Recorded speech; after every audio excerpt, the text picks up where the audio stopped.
Good morning, welcome back. Well, we got our garlic dried. We're gonna get that selected for seed and separate that for what's to be sold and what's to be kept. When you are selecting garlic to be grown, you're selecting the biggest bulb with the biggest cloves.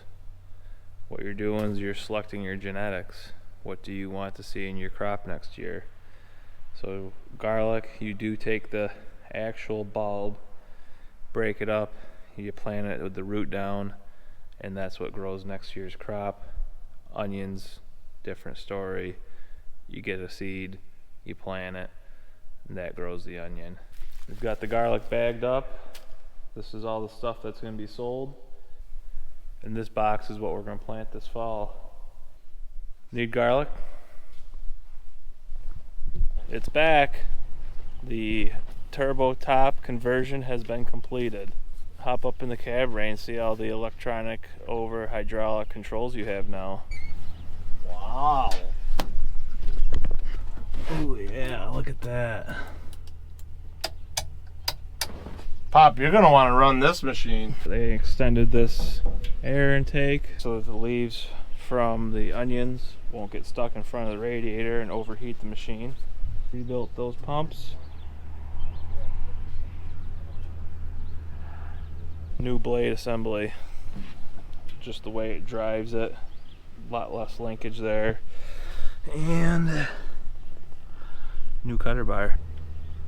And then, the thing I'm most excited about, this rear axle offset. If you look in line here, you can see that the rear tire is out further than the front drive tire. A coil spring put in to stabilize this rear axle on the boom side. What's left to do? We've got sprockets and some idlers need to be replaced. Got to put the front conveyors back on, rear conveyor, get it ready for 2024 onion harvest. Nice work, Matt and Dal. Nice work, L&M Fabrications. Turbo top worldwide, wide. I've been working on the building all week. Our Mennonite Mexican crew, or our Mex-onites, have been putting this thing up. They've got the roof on, sides are on for the most part. Soffit and fascia is 90% completed. As far as the exterior goes, probably 80% done. So the next steps are Malone's will be here next week. They're going to start doing the grade on the floor, getting that ready for concrete. As soon as that's done, Martins can come in and start finishing up the interior. They know how to throw a barn up fast. I want to say they've been here total days of work. 6 days? Haven't really been keeping track. Fabrel was bought out by another company, and that company decided to change their color codes. So now we've got a difference in the shade of white that we're using and the shade of green that we've been using, which is a real bummer. Yeah, at the Arch Farm, up here to do the finishing touches on the extension on our pad. And I think that we've been together long enough. Yep, this is our third one. That was the first one, second, third. A lot of capacity here now. This farm was a real critical purchase for us in 2019. Before that, we were lacking storage for empties and really needed a spot around these farms that we have in this area. We've got about 4 farms within a 5-mile radius that can work back to this location. Get the excavator unloaded and get to work.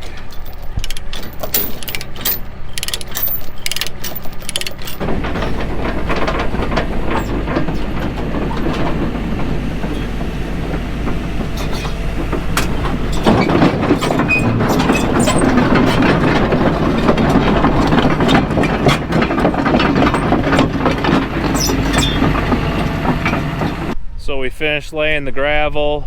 We got a berm here that holds the water on the pad. They're going to direct it to this gully that we're going to make with limestone. Got about 100 loads of gravel into this spot right here alone, and this is probably, I wouldn't even say a quarter of the pad, 15%.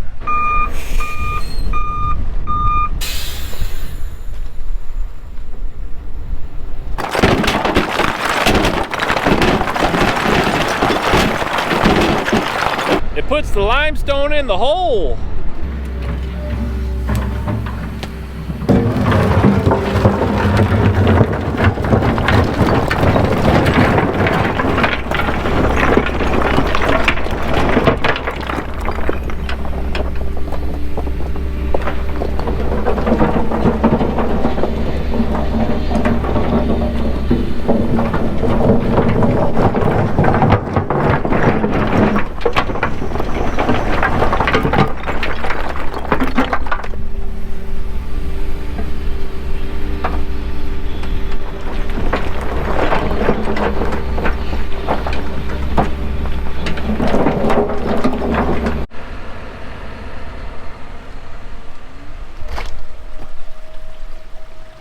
Probably top ranked in the state limestone laying. Yeah, that'll work. That'll work very well. But you know what? I think we need to try it.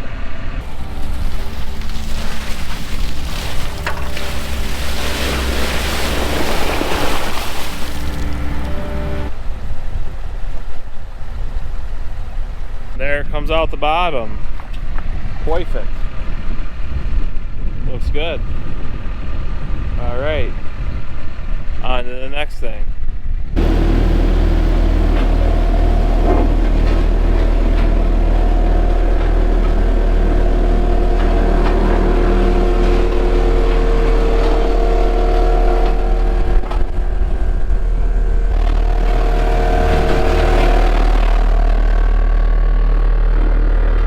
It's Timsy Rollsin'. Got the excavator loaded up.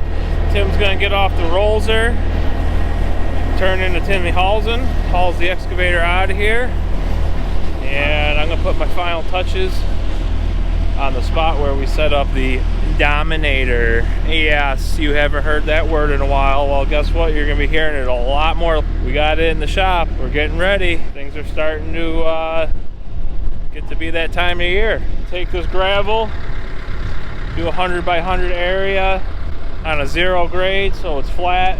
So when we go to set up, it's perfect.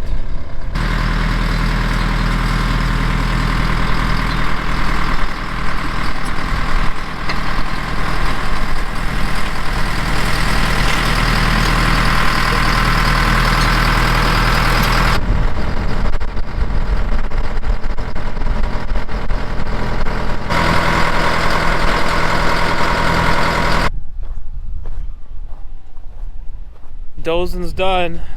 Tim's gonna rolls her flat. Got 4/10 uphill, 0 pitch left to right. So when that Dominator comes in here, pull it in, drop it, grades built in, no leveling, quick and easy.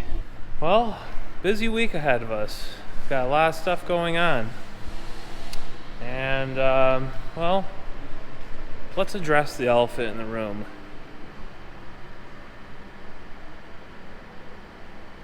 The Dominator. She's in the shop, ready for Joe Berger and Gareth from Tong to come make some changes. Highest priority, the Stinger elevator. This was the biggest pinch point of this machine last fall. The volume of it was not capable of the volume that we were putting through it. So that's going to be wider by another foot. And then these flights are going to be an inch taller. And I'm thinking, and I'm hoping, and I'm wishing that they made it longer so there's going to be less pitch. Priority number 2. See these 2 conveyors? 1, 2. They're the same length. So this conveyor drops produce right here. And this conveyor drops produce right here. So a lot of produce being stacked in one spot. Going to extend this a third of the way across the table. Going to put produce on this side, and the other conveyor is going to put the produce on the inside. It's going to be an even flow across this box fill conveyor.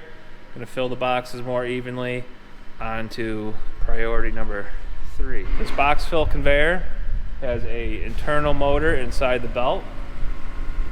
Very nice, sleek design, but does not have the torque of an external gearbox and drive that should be right there.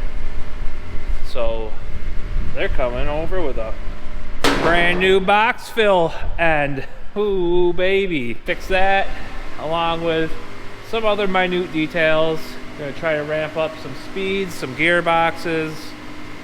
Just get this thing to maximum production, because that's what we need. That's gonna happen in about a month, but it's gonna happen and it's gonna be awesome.